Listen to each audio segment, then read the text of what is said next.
Est-ce que Zoro aurait pu battre Doflamingo sur Dressrosa? Est-ce que Zoro aurait pu battre Lucci sur Enies Lobby? Tout au long de l'aventure, le chasseur de pirates a toujours été le membre de l'équipage au chapeau de paille le plus proche en termes de puissance du capitaine. Ce qui fait que bon nombre de fans se demandent si parfois Zoro aurait pu vaincre l'adversaire final d'un arc, voire d'autres adversaires de Luffy au moment où le pirate au chapeau de paille les a affrontés. Aujourd'hui, on va voir si Zoro aurait pu vaincre les adversaires de Luffy si il était mis dans les mêmes conditions de combat, que ce soit avec des avantages ou des inconvénients. Et si t'aimes cette vidéo, n'oublie pas de t'abonner à la chaîne en cliquant sur le bouton rouge et en activant la cloche, et de laisser un pouce bleu pour me soutenir.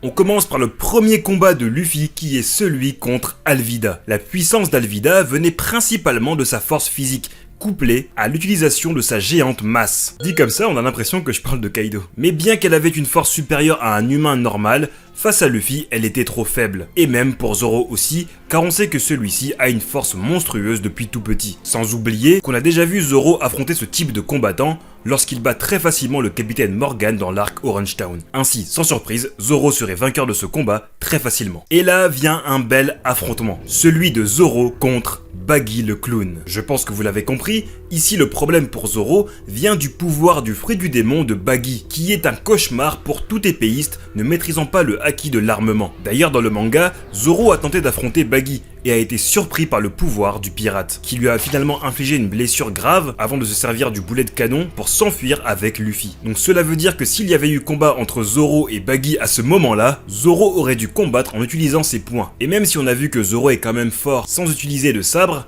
ce n'est pas son style de combat naturel. De plus, physiquement, Baggy avait pu encaisser pas mal de coups puissants de Luffy, sans pour autant tomber KO. Et c'est parce que Nami a pu ligoter certaines parties de son corps que Luffy a pu l'envoyer très loin. Sans oublier que Luffy a eu recours à un coup pas très loyal. Tout cela, pris en compte, me fait dire que Zoro n'aurait pas pu vaincre Baggy dans l'arc Orange Town. Attention, ça ne veut pas dire que Baggy est plus fort que tous les adversaires que Zoro a battus après cela. Ça veut juste dire que cette fois-ci, Zoro était tombé sur un des pires adversaire pour lui. Le prochain combat de Luffy est celui contre le capitaine Kuro. Dans l'arc Syrup, Zoro avait affronté en 2 contre 1 les combattants les plus forts de l'équipage du Chat Noir, Sham et Bushi. Une fois que Zoro a pu récupérer ses 3 sabres, il en est venu à bout facilement et était prêt à se battre contre le capitaine Kuro. La raison pour laquelle il ne l'a pas combattu est simplement car un des hommes de main a tenté de le réattaquer et qu'il a voulu accompagner Usopp pour protéger Kaya qui se faisait poursuivre par Django. La force principale de Kuro était sa technique de la secousse mortelle, qui lui permettait d'attaquer avec une grande rapidité. Mais une fois que Luffy s'est bien concentré, il a pu lire les mouvements de Kuro, et à partir de ce moment-là, le combat était fini. Selon moi, Zoro était aussi en mesure de voir comment Kuro se déplaçait et vaincre le pirate qui se faisait passer pour un majordome. Maintenant, Zoro devra faire face à Don Krieg. Zoro a été mis hors combat dans l'arc Baratier car il avait affronté Mihawk, le meilleur épéiste du monde. Après ce combat, Zoro sera pas du tout en état de se battre et aura besoin de beaucoup de temps avant que sa blessure guérisse. Ainsi, il n'a pas eu l'occasion d'affronter l'équipage de Don Krieg. Mais imaginons qu'à ce moment-là, Zoro n'ait pas encore affronté Mihawk. Est-ce qu'il aurait été capable de battre le pirate à la tête de la plus grande flotte de East Blue? Eh bien, faut avouer que Zoro aurait été bien embêté, car Krieg possédait une armure en acier, et on le sait que ce n'est que contre Mr. One que Zoro a pris le secret des épéistes qui peuvent tout couper, même l'acier. Seulement, même si Krieg a une armure en acier, sa tête, elle, reste toujours à visage découvert. Et on sait que Zoro maîtrise des techniques pouvant viser cet endroit uniquement. Si on considère que Zoro n'avait pas affronté Mihawk et n'avait pas eu de blessure, je pense que ce combat aurait pris plus de temps que les précédents pour Zoro,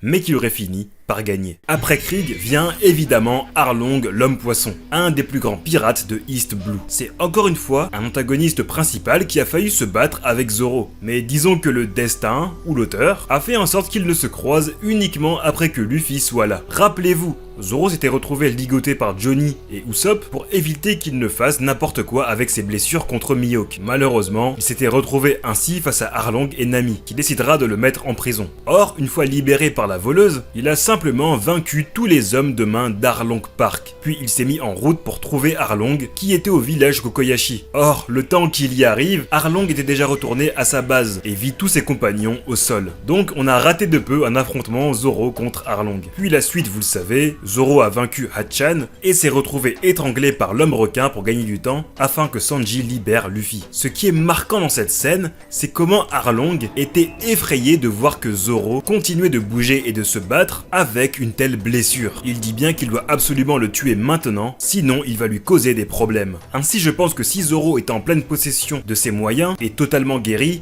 il aurait battu Arlong. Mais cette fois-ci, comme on considère que l'arc Baratier avant s'est passé comme dans le manga, alors Zoro a bel et bien ses blessures. Et dans le cas actuel, Zoro n'aurait pas pu battre Arlong.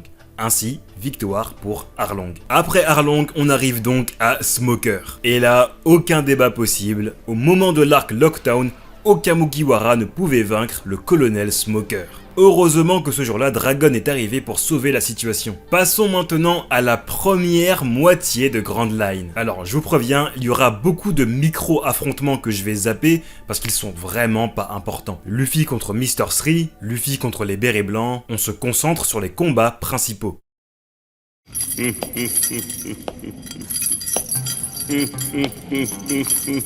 On arrive donc à un des adversaires les plus emblématiques du manga, Sir Crocodile. Dans l'arc Alabasta, il était trop puissant. Déjà par le fait qu'il soit un Logia et donc insensible aux attaques sans haki, à moins de l'asperger d'eau. Et même lorsqu'on envoie de l'eau sur lui, il peut tout simplement l'absorber. Et aussi parce que Alabasta est le terrain parfait pour son fruit du démon qui lui permet de manipuler le sable. C'est le premier adversaire contre qui Luffy a perdu 2 fois d'affilée. Ce n'est qu'au 3e round qu'il a pu le vaincre. Mais que se passerait-il si ça avait été Zoro, son adversaire? Eh bien selon moi, Zoro n'aurait pas pu gagner. Car pour Luffy, cela s'est joué à des détails qui lui ont sauvé la vie. Par exemple, après sa première défaite contre Crocodile, Robin est venue sauver Luffy, car elle était intriguée par le Di, dont le nom du pirate au chapeau de paille. La seconde fois, Luffy a pu affronter Crocodile en utilisant la forme Aqua Luffy, lui permettant d'envoyer des bulles pour humidifier le corps de Crocodile. Et même cela n'a pas suffi. Luffy avait pu s'en sortir grâce aux bulles d'eau qu'il avait envoyées dans les airs pour qu'elles retombent sur lui. Mais tout ça, ce sont des habilités que Zoro ne peut pas avoir. Ainsi pour cet affrontement, on ne peut que mettre Crocodile vainqueur. Mais ce qui est assez intéressant, c'est que de l'autre côté,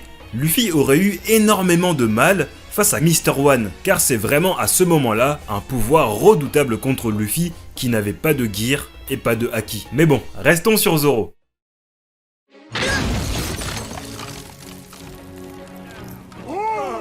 Pour le prochain personnage, pour moi, c'est une victoire de Zoro, car il s'agit de Bellamy la hyène. Lorsque les deux se sont rencontrés à Mocktown, il n'a pas hésité à sortir son sabre sur Bellamy, sans que le pirate d'ailleurs ne s'en aperçoive. Mais il a suivi les ordres de Luffy de ne pas riposter, car comme le dit Barbe Noire, c'était un combat qu'on ne gagne pas avec les poings. Mais sinon, après tous les coups que Bellamy avait mis à Luffy et Zoro, on voyait qu'il n'avait pas vraiment mal, et que Bellamy était beaucoup moins fort que ces deux-là. Luffy l'a prouvé en battant Bellamy en un seul coup, et je pense que Zoro évidemment aurait pu facilement faire de même. Évidemment pas avec son poing, mais avec ses nouvelles attaques spéciales capables de couper l'acier. Le prochain cas est très intéressant parce qu'on arrive à Ener. Et cette fois, on a réellement eu un affrontement entre Zoro et Ener. Et je pense que jusqu'à maintenant dans One Piece, jamais un antagoniste aura autant humilié Zoro. Mais attention, dans l'arc Skypiea, tout le monde était incapable de faire quoi que ce soit au dieu de la foudre. Il n'y a que Wiper qui, à un moment, a pensé à utiliser le granit marin pour le maintenir, tout en lançant un Reject-Dial sur son torse, un coup qui avait fait bien mal à l'homme électrique. Mais Zoro, lui, n'a pas pu porter le moindre coup contre lui. Et c'est normal, car c'est un Logia. Et même lorsque Zoro a voulu utiliser le granit marin de Wiper, Ener était tout simplement plus rapide que lui pour attaquer. Donc Zoro n'avait aucune chance de gagner. Mais de toute façon, personne d'autre que Luffy ne pouvait battre Ener dans l'arc Skypiea.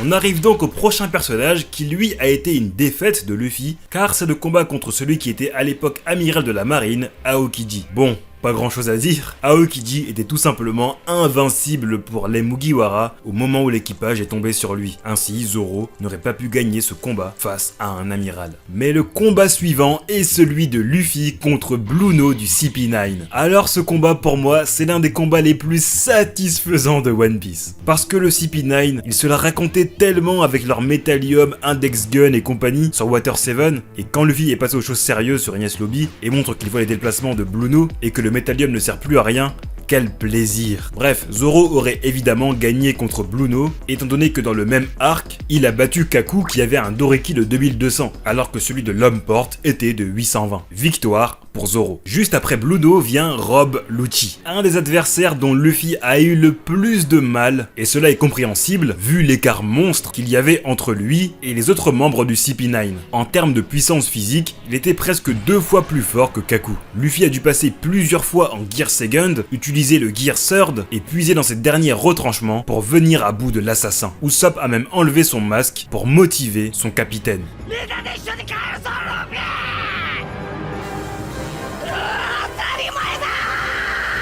Enfin, à ce moment-là, Usopp avait quitté l'équipage. Après avoir vaincu l'agent du CP9, Luffy ne pouvait plus du tout bouger. Et donc, on comprend que Luffy et Lucci étaient quasiment au même niveau à ce moment-là. Donc, pour moi, il est difficile de mettre Zoro vainqueur de ce combat. Même si une fois passé en Ashura, Zoro a vaincu Kaku en une seule attaque, on ne sait pas ce que cela aurait donné contre Lucci. Donc, pour ce combat, j'ai décidé de mettre Lucci vainqueur, mais après un combat bien serré.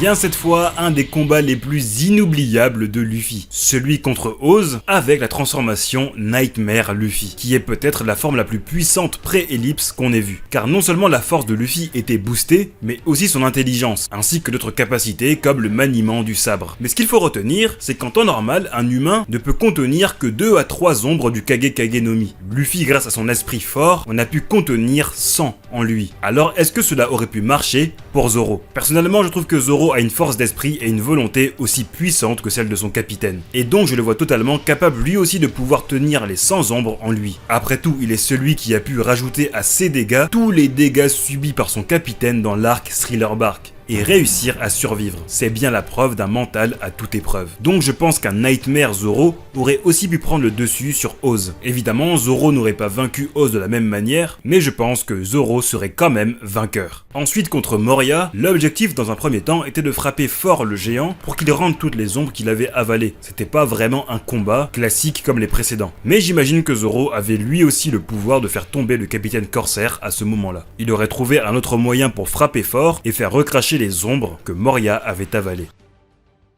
On arrive donc dans l'arc Impel Down. Luffy a eu plusieurs combats dans cet arc, mais moi je n'en retiendrai que 2. Le combat contre Magellan et celui contre Marshall D. Teach. Et pour moi, sans débat possible, Zoro n'aurait gagné aucun de ses combats à la place de Luffy. En ce qui concerne Magellan, dans l'arc Impel Down avec son poison mortel, c'était tout simplement un monstre. Tous ceux qui ont tenté de se mettre en travers de sa route l'ont regretté, comme Luffy qui heureusement a été sauvé par Bunkley puis par Ivankov, et Barbe Noire qui malgré son nouveau statut a été vaincu très rapidement par le directeur de la prison d'Impel Down, avant d'être sauvé par Shiryu. Donc pareil, selon moi, Zoro n'aurait eu aucune chance face à Magellan. Même si c'est vrai qu'à ce moment-là, Zoro avait beaucoup d'attaques à distance, sur le long terme, Magellan aurait gagné. Quant au combat Luffy contre Barbe Noire, on peut dire que Zoro, au moins, aurait eu un avantage par rapport à Luffy, car Barbe Noire peut attirer à lui tous les possesseurs de pouvoir d'un fruit du démon. Mais même sans ce pouvoir, Zoro n'aurait pas battu Teach à ce moment-là. Même sans fruit du démon, ce pirate est très puissant. Il est celui qui a infligé à Shanks ses 3 cicatrices.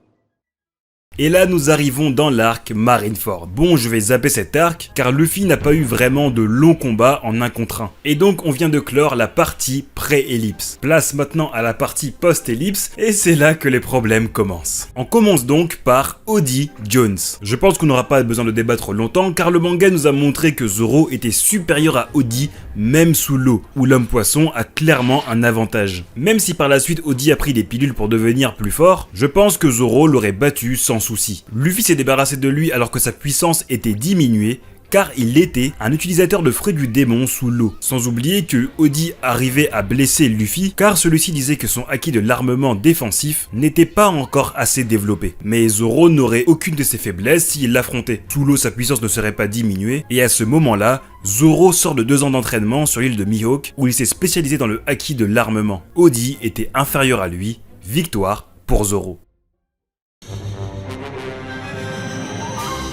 Vient alors Caesar Clown, le Lodia du gaz. C'est vrai qu'avec son fruit du démon, il peut faire beaucoup de choses. Et il a réussi à vaincre Luffy une première fois, car le pirate au chapeau de paille l'avait sous-estimé. Et c'est même Zoro qui lui dira qu'il doit se ressaisir et arrêter de blaguer, car maintenant, ils sont dans le nouveau monde. Et une fois que Luffy redeviendra sérieux, il battra assez facilement César avec le Grizzly Magnum. C'est pourquoi je pense que dès le premier combat, Zoro aurait vaincu César, car le vice-capitaine ne l'aurait pas sous-estimé. Et donc, pour ce combat, Zoro aurait fait mieux que Luffy.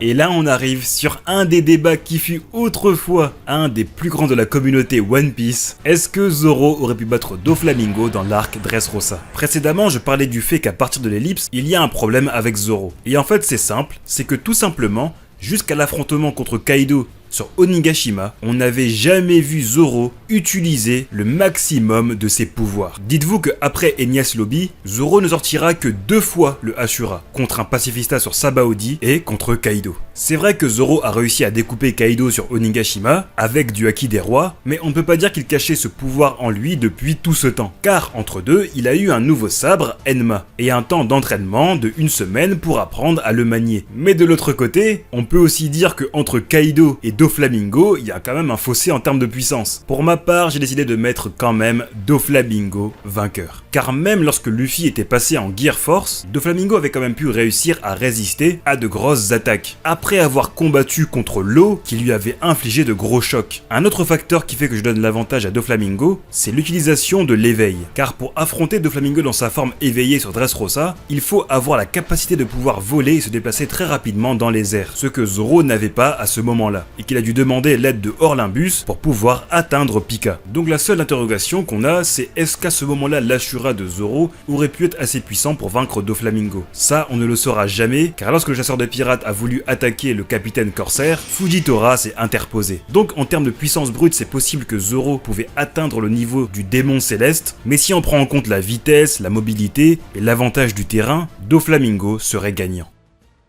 Le prochain combat, c'est Luffy contre Cracker, le commandant de Big Mom. Déjà, c'est un très bon adversaire pour Zoro, car c'est un épéiste. Le combat entre lui et Luffy a duré 11 heures, de par la redondance du pouvoir de Cracker, qui se créait une armée de biscuits que à chaque fois, Luffy finissait par manger. Niveau endurance, on peut dire que celle de Zoro est aussi très élevée, donc lui aussi peut tenir autant de temps. Bien sûr, Zoro n'aurait pas fait comme Luffy en mangeant tous les biscuits, il les aurait sûrement découpés via une grosse attaque, comme lorsqu'il découpe entièrement Pika. Et d'ailleurs, pour ce combat, le fait de pouvoir attaquer à distance lui serait très utile. Et une chose qui me fait penser que Zoro serait vainqueur, c'est le fait que Cracker soit très sensible à la douleur. Et donc s'il encaissait une attaque venant de Zoro, à mon avis, il aurait du mal à encaisser. Et donc pour ce combat, j'ai mis Zoro gagnant. Après Cracker, Luffy a affronté un adversaire très puissant, qui semblait être un mur infranchissable, Charlotte Katakuri. Luffy a subi tellement de dégâts violents dans ce combat, et il a même dû s'enfuir pour se reposer pendant un moment, car le Gear Force n'était pas suffisant. Son pouvoir lui permettant d'avoir des visions du futur